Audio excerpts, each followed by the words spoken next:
wanted to know which planet was causing your suffering? How about Earth? Hey everyone, Brandflakes here, back with another Eternal Return video.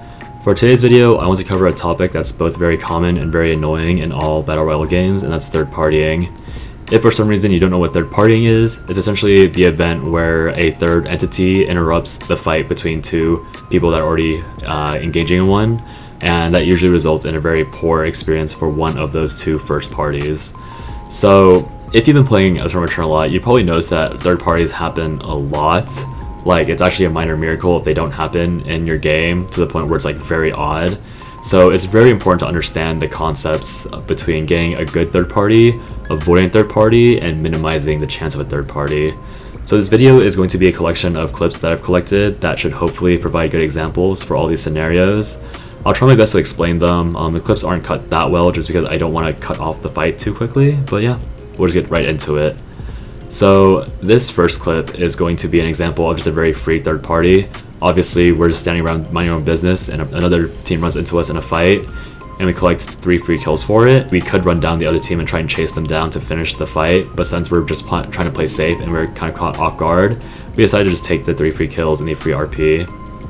This clip is going to be another example of a very simple fight with no third party, so I just want to explain why it seemed like a safe fight to take to us at the time. So before this fight, we had just walked down the entirety of Warehouse and Uptown, meaning that those zones were most likely completely empty of people. Obviously, there was a small chance that somebody teleported back there, but that's just kind of the risk you take with fights in general, just bad chance. So the reason why this fight also works is because the other team seemed to be willing to fight at the very start before it started going bad for them, which suggests that they were probably in Uptown, maybe they had force like Envision. So the fact they didn't immediately run away means that there probably weren't pings in forest that would have made this fight disadvantageous from a third party example or from a third party angle. This next clip is going to be a lot about how the two parties respect each other purely because of the chance of a third party. So if you look at the minimap, you'll notice there's a lot of pings. I think we'll also see like another party from the Nadine's side. So we know we're sandwiched right now, so we're trying to play safe. I'm actually playing kind of stupid. I like walk forward and almost get Dylan ulted, but the other team doesn't know that there's another team next to us. But maybe they do because of the ping. The main thing is that we're both aware that we might die soon because there's a battle zone next to us, and the chances of somebody else being there is extremely high. So because of that, we're just gonna like throw out some very inconsequential cooldowns. Like my ultimate should be up by the time battle zone's up, so I'm fine with throwing it out. So it's a Vina's ult, but basically we're trying to commit ultimates that keep us safe as a team instead of ultimates that throw us into danger. So you see us just throw a lot of ranged abilities. The Dylan is no longer using Q to go into me because she already used her ultimate and that's her main escape tool. And because we just like don't fight, we're alive for this battle zone area. So obviously with the battle zone starting, we're a lot more willing to just jump in because once the battle zone starts, it doesn't matter like whether there's a third party or not, we're just gonna respawn anyways. So we're a lot more willing to just fight without reason. So obviously very lucky here that the other team doesn't show up just because we saw them earlier. I think we do end up running into them like immediately after this fight, which kind of counts as a third party purely because we're not fully rested and healed up. So a bit of a scuffle happens that's very disadvantageous for us, but since we're just stronger from more mastery and having items, we do end up winning. So I'll just use this time to expand more on what I was talking about earlier, so you can just skip this part if you want to. So the reason why you want to respect people when you know another party's coming along is purely because of the idea that you might have cooldowns that are no longer available that would be very useful for you if another fight happened. So for example, earlier when the Dylan ulted, the reason why she suddenly started playing very safe is because if she engaged on us and went poorly, or another team came up, she would need all of her Q charges to run away. The Bernice by himself is usually safe with his ultimate, but he burned that, so because they burned all their ultimates, they had to run away and not look for a fight for a very long time. The other team obviously didn't really know that we were fighting, so they probably just assumed that we were all free on cooldowns, but if they had known that we were fighting just over to the side, they would have immediately jumped us, which means that they didn't do a good job of collecting vision before the battle zone, because even though they saw my Nadine, they didn't push and make sure that they knew what was happening around us that entire time before the battle zone. So this next clip is going to be another example of having knowledge and using that. So I actually hear Rosie using her ability right above us, which is why we don't take this wick even though we see nobody. the Razi does actually appear right to the bottom right of us moments after this, and then we actually end up running into another team directly above us right afterwards, which just proves that it would have been a terrible idea to try and take Wick because we would have been immediately collapsed on by 2 other people.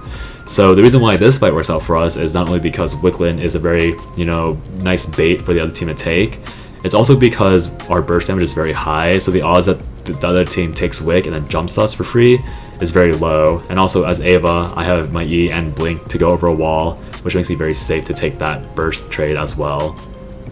This fight, or rather this example, is going to be an example of where I very poorly misposition.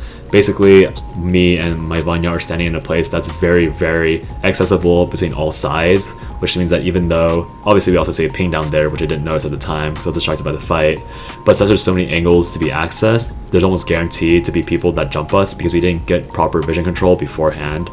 And because of that, we get jumped and we get taken out of the battle zone, which puts us very far behind and makes the game a lot rougher for us. So this is again just reiterating the importance of having vision and the importance of knowing about your surroundings and paying attention to the map before you start engaging. This example is going to be a bit more complex. Basically, we see 2 teams running up with each other, and we have to make the decision of whether or not we think there's going to be a fight. So because we see the second team chasing immediately afterwards and using abilities, my entire team pings on the way, and we know that we're advantaged because we are the third party. So what we do is that we push this team into a very poor place, and we force them into a place that they're always going to be the appropriate choice for a fight, or essentially for free pickings. Obviously, the other team has the option to run at us instead, but we have a completely free opening to go back in the chapel, and if the other team ran past us, they would have seen this team stuck in here. So in the end, this team would have been the party getting destroyed by the both of us anyways. So as mentioned earlier, we had just cleared chapel very easily by running through it, but like I mentioned, like a lot of stuff can happen within the seconds that you walk past a previously cleared area. So at the end of this fight, when we take out these, the Alex and the Laura, we're actually going to be third party by another team that hyperlooped in behind us, which means that we had taken so long to fight here that another team had showed up and got the jump on us and actually takes down our Priya for essentially free. So this is more of a lesson of not overstaying your welcome. We could have left this at any moment, but we chose not to, and that's what leads into the scenario where another team pops up. Like you can see the Dylan running up, and I even pan my camera towards her, and I'm like, oh, this won't end well. Thankfully, the role of third parties is that the third party chooses who to fight and kill, and since this other team is going to look very vulnerable at some point, the enemy team is going to go for them instead of me.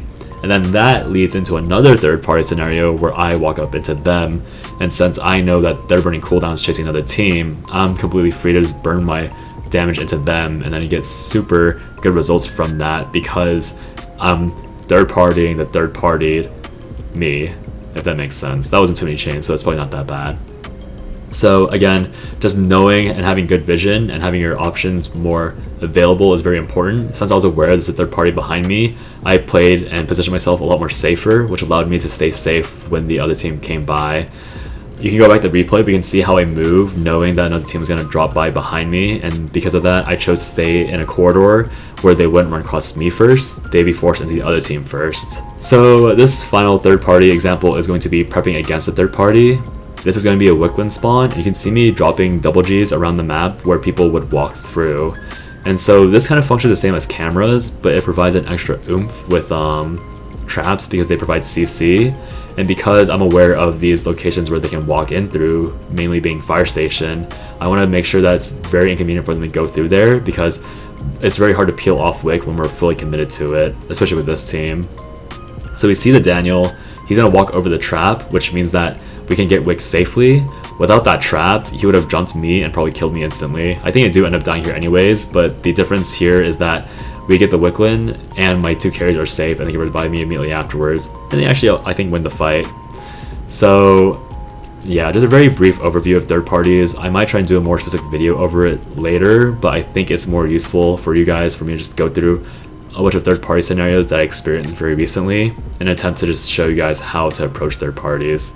So in summary, when you want to avoid third parties, you want to make sure that the area around you is cleared. You want to make sure that if you're allowed to, have some sort of vision in the corridors that lead into where you're fighting. And then you want to make sure that you can do a lot of burst damage up front just in case you need to dip as soon as possible. If you're looking to third party, you once again want to know what's behind you and the vision around the area, but you also want to make sure that you don't burn every cooldown unless you know for a fact that you're going to be fine after that moment, just because you don't want to be third partied after being a third party. So just a few short tips. I'm hoping this kind of like shorter video over something that's a lot more complex is helpful, just because I know a lot of people struggle with third party and being third partied. If you need more help or you want more advice over it, please let me know and I'll try and find better examples or just a more structured video. But this was the method that I thought would be the easiest to explain the most quickly, just because I had the clips and I knew that they were happening at the time.